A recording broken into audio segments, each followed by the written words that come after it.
South ఇండియాలోనే biggest sorry store మన Varahi silks మన విజయవాడ ఎంజీ రోడ్లో ప్రారంభం.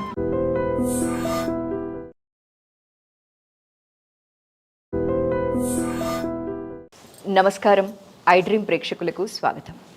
ఇవాళ మనతో పాటు ఒక స్పెషల్ గెస్ట్ ఉన్నారు. వారే భారతీయం సత్యవాణి గారు. వారితో మాట్లాడి మరిన్ని విషయాలు తెలుసుకుందాం. అమ్మ నమస్కారం. అమ్మ నమస్కారం. అమ్మ, ధనుర్మాసానికి చాలా విశిష్టత ఉంది. అయితే ఎందుకో తెలియదు కానీ చాలామందికి ధనుర్మాస విశిష్టత తెలియదనే చెప్పాలి. కార్తీక మాసానికి ఉన్నంత ప్రయారిటీ ధనుర్మాసానికి ఇవ్వట్లేదో తెలీదో, లేకపోతే ఎక్కువ చెప్పకపోవడం వల్లనో నాకు తెలియదు. కానీ ధనుర్మాసం అనేది ఒక అడుగు వెనకనుందా అన్న భయం అనిపిస్తుందమ్మా నాకు. ధనుర్మాసంలో కాత్యాయని వ్రతం చేసుకుంటారు, గోదా రంగనాథ స్వామి కళ్యాణం చేస్తూ ఉంటారు. ఈ ధనుర్మాసంలో మెయిన్గా పాటించవలసిన నియమాలు ఏంటమ్మా?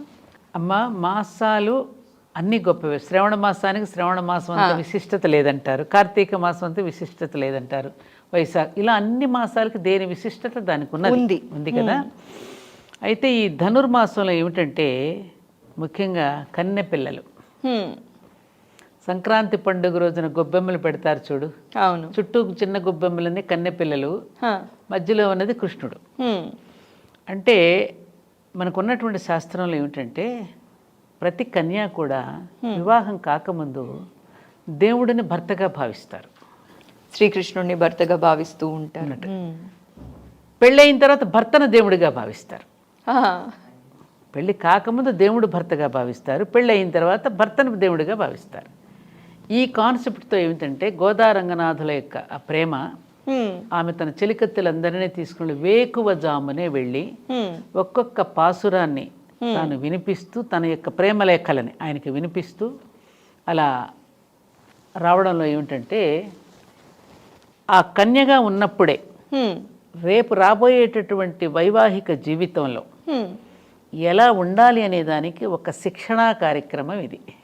ఓకే, ఒక ట్రైనింగ్ ప్రోగ్రామ్ అనుకో ఇది.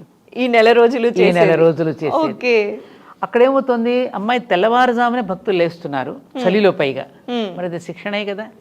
అయ్యప్ప స్వాములు ఏ విధంగా అయితే తెల్లవారుజామున చలిలో లేసి ఎట్లయితే హారతులకు వెళుతుంటారో, ఈ కన్నె పిల్లలు కూడా ఈ ధనుర్మాసం అంతా కూడా వెళ్తారు దేవాలయానికి. వెళ్ళి చన్నీళ్లతోనే చక్కగా స్నానం చేసి స్వామివారిని దర్శించుకుని ఆ పూలు సమర్పించుకుని పూలు పండ్లు వచ్చేస్తారు ఆ పాసురాలు చదివి. తమిళనాడులో విపరీతంగా జరుగుతుంది, ఎందుకంటే పాసురాలు కూడా తమిళ్లో ఉంటాయి కదా. అమ్మవారు రంగనాథ దేవాలయం కూడా అక్కడ ఉండడం వల్ల అక్కడ ఎక్కువగా ప్రాచుర్యంగా చెందింది. మన తెలుగునాట ఉన్నది కానీ ఎక్కువగా లేకపోవడానికి కారణం తమిళనాడులో ఎక్కువగా ఉండడం, ఇక్కడ కూడా చేస్తారు. అందుకని ఆ గోదా కళ్యాణం అనేటటువంటిది ఆ విధమైన ఒక అద్భుతమైన సందేశాన్ని ఇస్తుందమ్మా. అది ఈ గోదాదేవి యొక్క పాసురాలు ఆ పిల్ల. అందుకే మా దేవాలయంలో నేను ఏం చేస్తానంటే కళ్యాణం రోజున కన్నె పిల్లలు వచ్చి పద్మావతి అమ్మవారి దగ్గర ఉన్నటువంటి మాలలను తీసుకుని వెంకటేశ్వర స్వామి దగ్గర కూడా ఆ మాలను సమర్పించుకుంటారు. పెళ్లి కావలసినటువంటి పిల్లలు శిరస్సు మీద పెట్టుకుని మంగళ వాయిద్యాలతో. మళ్ళీ తనకు కూడా అనుకూలమైనటువంటి వాడు, తనను అర్థం చేసుకోవలసినటువంటి వాడు కృష్ణుడులాగా అర్థం చేసుకున్నటువంటి భర్త లభించాలి, తోడు లభించాలి అని ఒక భావన చేత ఈ అమ్మవారి దగ్గర ఉన్న మాలను తీసుకుని స్వామివారికి అర్పించడం ద్వారా వారి యొక్క ఆశీస్సులు పొంది, అందుకనే మా గుడిలో కళ్యాణ వెంకటేశ్వర స్వామి అనే పేరు ఆయనకి.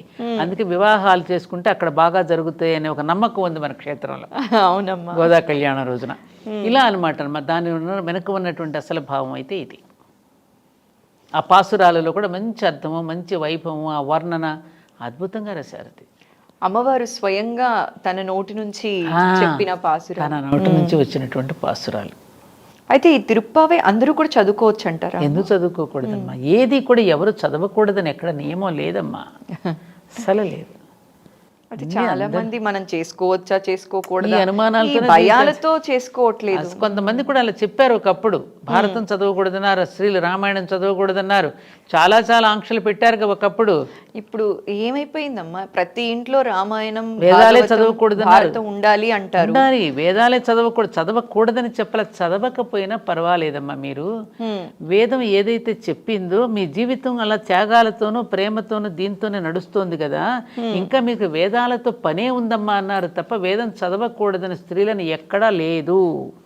అయితే గార్గి, మైత్రేయి, సులభ, మరి వీళ్ళందరూ ఏమిటి పెద్ద పెద్ద పండితుల్ని కూర్చోబెట్టి ప్రశ్నించారు కదమ్మా వాళ్ళు. యాజ్ఞవల్కుడు లాంటి వాళ్ళకి మండన మిశ్రుడు వీళ్ళందరినీ ఓడించారు కదా. మరి వాళ్ళు చదవకూడదని ఎక్కడుంది? వేదమాతే గాయత్రి అయినప్పుడు అంటే కొన్ని ఎందుకు పెట్టారు? ఈ వేద మంత్రం చదివేటప్పుడు ఒడ్డు నుంచి నాభి నుంచి ఉచ్చరించవలసి వస్తుంది స్వరయుక్తంగా. ఎందుకంటే ఒక ఒత్తిడి, ఆ ఒత్తిడికి కనుక గురైతే వాళ్ళకి ఎక్కడైనా అనారోగ్యం సంభవిస్తుందేమోనని పర్వాలేదమ్మా మీరు చదవకపోయినా పర్వాలేదని పురుషులు చదువుతూ ఉంటే అనుష్ఠానం చేసుకుంటే మీరు సహకరిస్తే చాలని చెప్పింది. ఓకే, దాన్ని చదవకూడదని చెప్తే ఎలా? అది తప్పు కదా. అది అక్కడ మిస్అండర్స్టాండింగ్స్ వచ్చేసి ఇట్లాంటి మీరు అన్నట్టుగా ఇలాంటి డౌట్స్ అన్నీ వస్తున్నాయి. హాయిగా చదవచ్చు. ఎందుకంటే వీళ్ళకి గృహస్థాశ్రమంలో వీళ్ళకి బోలెడన్ని కర్తవ్యాలు ఉంటాయి కదా, కర్తవ్యాలు ఉంటాయి. రెండోది ఏమిటంటే వీళ్ళకి ఋతుధర్మం ఒకటి ఉన్నది స్త్రీలకి. వీటన్నింటినీ బట్టి చెప్పారు తప్ప అలాంటిది ఏమి ఉంటుందని నేను అనుకోవట్లేదు. అలాంటి శాస్త్రం ఎందుకు చెప్తుంది? భయాల వల్లే చాలా మంది వ్రతాలకి. అసలు దేవుడి పట్ల భయం వదలాలమ్మా. ఆయన ప్రేమమయుడు, నువ్వు ఎలా చదివినా స్వీకరిస్తాడు.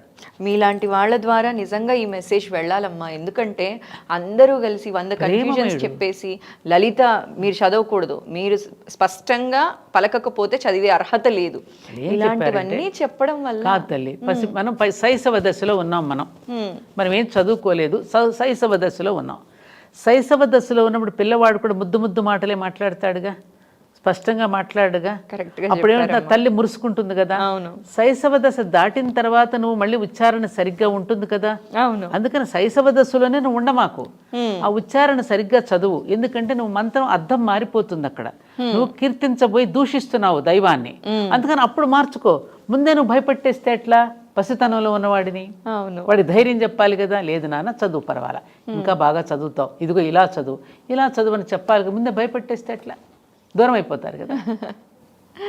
సో నేను ఎప్పుడు అది బాగా నమ్ముతానమ్మా. మా అమ్మ ఎప్పుడు చెప్పేదన్నమాట, దేవుడి దగ్గర ప్రేమతో మొక్కు దేవుడిని. ఈ టైంకి దండం పెట్టచ్చా, ఈ టైంకి సమయాలే లేవు. నిరంతరము ప్రేమించు. నీ మైండ్లో ఎప్పుడు స్మరణ జరుగుతూనే ఉండాలి. అమ్మ ఎప్పుడు నాకు అదే చెప్పేది. నేను నాకు తెలిసిన వాళ్ళకి కూడా అదే చెప్తూ ఉంటాను, భయంతో దేవుడి దగ్గరికి వెళ్ళకండి, వాడిలో దైవాన్ని దర్శించండి. ప్రతి మనిషిలో ఉన్న దైవాన్ని దర్శించగలగండి. ప్రతి వాడికి నమస్కారం ఎందుకు చేస్తున్నావు, ఎందుకు నీరాజనం పడుతున్నావు? అతనిలోని దైవాన్ని చూస్తా. అందుకని ఇదే మనకి చెప్పారు. ఇది చాలా సింపుల్. ఆధ్యాత్మికత అనేది సింపుల్లో ఎంత సింపులో అనుకుంటే అంత కాంప్లికేషన్. మనం కాంప్లికేట్ చేసుకుంటున్నాం నిజంగా. అంతే తల్లి, అంతే. అమ్మ ఎంత చక్కగా చెప్పారమ్మా ధనుర్మాస వ్రతం గురించి. అయితే గోదా అమ్మవారిని లక్ష్మీ స్వరూపంగా చెప్తూ ఉంటాం కదమ్మా మనం. స్వయంగా లక్ష్మీ అమ్మవారే గోదాదేవి రూపంలో పుట్టారు, అవతరించారు అని అంటాం కదా. చిత్తుడుకు దొరుకుతుంది. అవును. అమ్మవారి గురించి ఓ 2 మాటలు చెప్తారా అమ్మా? ఒక్కటి ఏంటంటే అమ్మా, సృష్టికర్త్రి, పోషణకర్త్రి, స్థితికర్త్రి, లయకర్త్రి ఆవిడే శ్రీమాత. ముగ్గురమ్మల మూల పుట్టమ్మ, చాలా పెద్దమ్మ. ఈ ముద్దమ్మ ముగ్గురిని తీసుకొచ్చింది. సృష్టికర్త్రి బిడ్డను కంటున్నాగా, స్థితికర్త్రి మళ్ళీ వాడి ఆలనా పాలనా చూస్తున్నాగా, అవును, మళ్ళీ లైక్ రాత్రిపూట నిద్రపుచ్చుతున్నాగా, లయం చేసుకుని జోకొట్టు కొడుతున్నాం, మళ్ళీ పొద్దున్న మళ్ళీ జన్మెత్తుతున్నాం. ఈ మూడింటికి ఆవిడే ప్రతిరూపం. అవును, ఆ అమ్మలే మనం, ఆ రూపాలకి ప్రతిరూపాలమే మనం. అందుకే మనలో అమ్మలో ఏదైతే ఉందో మనలో కూడా అదే ఉంది. ఆమెకు ప్రతిబింబాలు ప్రతిరూపాలవి. అందుకని ఆ అమ్మలో ఏదైతే ఉన్నదో లక్ష్మీదేవి పోషణకర్త్రిగా ఎట్లయితే ఉందో ఆ గుణాలను మనం పునికి పుచ్చుకున్నప్పుడు అమ్మవారి యొక్క అనుగ్రహం దొరుకుతుంది అనేది మనకి వరలక్ష్మి వ్రతంలో కనపడుతుంది. అవును. చారుమతి ఏమో అమ్మవారిని రమ్మని అడగలేదే. ఆమె ఎందుకు వచ్చింది? చారుమతి అందమైన మనసు కలిగింది.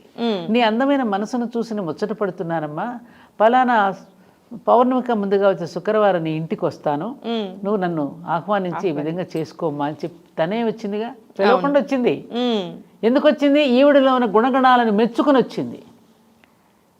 అవును, ఆవిడేమి తపస్సు చేసి మా ఇంటికి రమ్మని ఏం పిలవలేదుగా. అంటే ఎక్కడ మంచి గుణాలు ఉంటాయో అక్కడ లక్ష్మీదేవి ఉంటుంది, ఎక్కడ సంస్కారం ఉంటుందో అక్కడ లక్ష్మీదేవి ఉంటుంది, ఎక్కడ చక్కని సంప్రదాయం ఉంటుందో అక్కడ ఉంటుంది అనే తెలిసింది కదా మనకి. అవును కదా. అందుకని సాయంకాలం వేళ తప్పకుండా తలుపులు తీసి లక్ష్మీదేవిని ఆహ్వానం చేసుకోవడానికి అందరూ తలుపు తీసి దీపం వెలిగించి పెడతారు గుమ్మంలో. ఎందుకని ఆవిడకి ఆహ్వానం పలకడానికి. ఎర్లీ మార్నింగ్ సరస్వతిని ఆహ్వానించుకుంటాం. ఆ సమయం ఆవిడది బ్రాహ్మీ ముహూర్తం, సాయంకాలం లక్ష్మీ ముహూర్తం కదా. అందుకని లక్ష్మి అంటే ఏమిటి? స్థితికర్తరి ఆ తల్లి. ఎందుకంటే ఆ క్షీరసాగర మథనంలో ఉద్భవించినప్పుడు లక్ష్మీదేవి వచ్చింది కదా, ఎందుకు? మనందరినీ పోషించడానికి. ఆమె ఎన్నో రకాల అవతారాలు, ఇలా గోదాదేవిగా ఎన్నో రకాలుగా అవతారాలు ఎత్తి శుద్ధలక్ష్మి, మోక్షలక్ష్మి, జయలక్ష్మి, శ్రీయలక్ష్మి, వరలక్ష్మి ప్రసన్న మమ సర్వదా. దీపావళి రోజున శ్రీలక్ష్మిని పూజ చేస్తాం, శుద్ధలక్ష్మిని పూజ చేసేది సంక్రాంతి పండుగ. మోక్షలక్ష్మి అంతా వీడు జయం సంపాదించుకోవడానికి ఆధ్యాత్మికవేత్తలందరూ చేసేదంతా మోక్షలక్ష్మిని ప్రార్థిస్తారు. జయలక్ష్మి రాజులు యుద్ధాలకు వెళ్ళేటప్పుడు జయలక్ష్మి, అంతా లక్ష్మి ఒకటే. ఆ సమయానికి ఆ సందర్భాన్ని బట్టి ఆ లక్ష్మికి ఆ పేరు వచ్చి పూజిస్తూ ఉంటారు. అట్లా గోదా అమ్మవారు కూడా ఆ రూపంగా వచ్చి కన్య పిల్లలకు ఒక సందేశం ఇచ్చి ఈ విధంగా కనుక భావన చేస్తే రేపు మీ జీవితాలు సమన్వయం చేసుకుని భర్తతో జీవించడానికి, ఒక సమన్వయం చేసుకుని జీవించడానికి కావాల్సిన అనుపానులు, మెలకువలన్నీ దీనిలో తెలుస్తాయి కదా. దీని పట్ల మీరు మెలకువగా ఉండండి అని మెలకువగా పొద్దున్నే లేచి వెళ్తారు. సింపుల్గా చెప్తాను. కట్టి నిద్ర లేపి వెళ్ళింది గోదా అమ్మవారు. పైగా తన ఇళ్ళలో అందరినీ లేపుకెళ్ళింది. అవును. అలాగే నువ్వు కూడా అందరినీ లేపు, నువ్వు మాత్రమే పడుకోకు. మామూలుగా మనం అందరూ పడుకున్నప్పుడు మనమే ఎందుకు మేలుకుని ఉండాలని అనుకుంటాం. అందరినీ మేలుకొల్పడానికే నేను మేలుకొని ఉన్నాను. ఈ భావన చేస్తే సమాజం మొత్తాన్ని మేలుకొల్పగలుగుతాం మనం. నేను ఒక్కటే కాదు, నాతో పాటు ఇంకో 10 మంది కూడా వ్రతం చేసుకోవాలి. ఈ మెసేజ్ చాలా చక్కగా చెప్పారమ్మా. ఇది కావాలమ్మా మనకి. ఈ పరమార్థాన్ని ఎరిగితే ఎప్పుడైతే మనం ఉంటామో మన జీవితంలో ఉన్న ప్రతి కష్టాన్ని కూడా ఇష్టంగా మార్చుకోగలిగి దాన్ని ఓవర్కమ్ అయి దాన్ని జయించగలుగుతాం. ఈ పరమార్థం తెలిసి ఉండాలి. పూజలు వ్రతాలు అంటే ఊరికే క్రతువును తంతుగా చూసేసామనుకో తంతుగానే అయిపోతుందని. ఆ క్రతువులో ఉన్న పరమార్థం ఎరిగి చేసామనుకో మనసుకి ఎంతో ఆనందం ఉంటుంది, వాళ్ళతో హాయిగా మాట్లాడుకోవచ్చు. ఆ భావాలలో ఒక అద్భుతమైనటువంటి ఇది ఉంటుంది మనకి. అవునమ్మా కదా. ఆవిడ ఎలా మాట్లాడుకుంది గోదాదేవి ఆయనతో, రంగనాథ స్వామితో మాట్లాడుకోవచ్చు. స్వామి ఏకం అన్నారు కదా, అమ్మ గోదా అమ్మ మెడలో వేసిన మాలే తనకి ప్రీతికరం అని చెప్పారు కదా. నేను చెప్పక్కర్లా, నువ్వు అడిగే ప్రశ్నల్లోనే నీకే బోలెడంత నాలెడ్జ్ ఉందని తెలిసింది నాకు. ఉంటేనే ఆ ప్రశ్న వేయగలుగుతావు. నేను గోదా అమ్మకి ప్రియ భక్తురాలు. నేను అమ్మవారిది ఎప్పుడు ధనుర్మాస వ్రతం చాలా ఎక్కువగా చేసుకుంటూ ఉంటాను. అందుకే మీతో అసలు ధనుర్మాస వ్రతం గురించి వినాలి అనుకున్నానమ్మా, అడిగేశాను అనమాట. నాకు అంత ఇష్టం అమ్మవారు అంటే ఆ అమ్మవారి బ్లెస్సింగ్స్ తీసుకున్న వాళ్ళకి ఆ ఏమంటారు, ఆ బాండింగ్ తెలుస్తుంది, ఆ వైబ్ తెలుస్తుంది అని అంటారు కదా. అది ఇష్టం, ప్రేమ. ఆండాళ్ రంగనాథుడు నిన్ను ఆశీర్వదించుగాక. అమ్మ ఏం మాట్లాడాలో కూడా నాకు తెలియట్లేదు. స్వయంగా గోదా అమ్మవారు మీ రూపంలో నుంచి ఆశీర్వదించారని నేను భావిస్తున్నాను. ఇవాళ నేను ఈ ఇంటర్వ్యూకి ముందు కూడా పొద్దున వ్రతం చేసుకున్నప్పుడు అనుకుని వచ్చాను అనమాట అమ్మవారితో. అమ్మ నేను ఒక మంచి వ్యక్తిని, గొప్ప వ్యక్తిని, ఆధ్యాత్మికత బాడీలో ప్రతి ఇంచ్లోనూ ఉంటారు, మీరు ప్రతి మాటలోనూ తెలుస్తూ ఉంటుంది. సో అలాంటి గొప్ప వ్యక్తిని నేను ఇవాళ కలవటం నా అదృష్టం. You dream, I dream, we dream. Let all our dreams come true very soon. Okay. I wish that. Thank you, Ra. Thank you so much అమ్మ. చాలా మంచి విషయాన్ని ఇవాళ మా ఐ డ్రీమ్ ప్రేక్షకులకు తెలియచేశారమ్మా. ధన్యవాదాలు. మంచిదమ్మా.